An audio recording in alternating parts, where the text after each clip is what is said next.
ina-expect nyong magiging effects ng pag-open ng Grand Lagoon?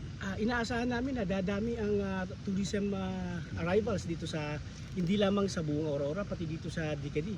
Hindi lamang manggagaling ito sa loob ng Aurora kundi sa karatig mga probinsya at maaaring mula sa iba't ibang bahagi ng ating mahal na Pilipinas.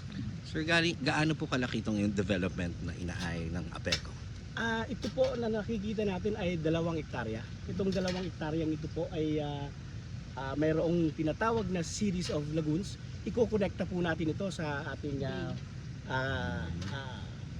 kanal which is draining towards the Kasiguran na Cove.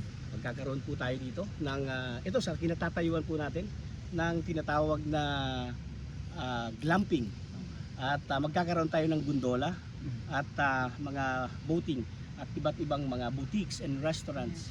Magbe-benefit din po ba dito mga taga Kasiguran for work, yung kukuning workforce? Opo, bukod po sa empleyo na makukuha nito dahil sa pagsisimula ng proyekto, ang pinaka-idea po nito ay nakabase sa goal ng ating APECO, no, na magbigay tulong, maggawa ng maraming trabaho at oportunidad at mag-generate ng mga economic activities.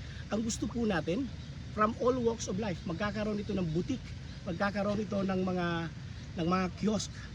Kaya yung ating mga tinatawag na maliliit na traders dito sa Kasiguran, sa Dinalungan at sa Dilasag ay mabibigyan po sila ng pagkakataon. So from all walks of life po magkakaroon ng pwesto dito sa atin. Yes, sustainable development, ang primary purpose talaga is really to generate jobs. So we are focusing actually, even Prayas, when we talk about it, ang objective talaga is to give more jobs, not only for the people in the entire Kasiguran and even neighboring provinces if possible. No, na syempre mas maganda na ang priority mo in terms of employment is the Aurora people.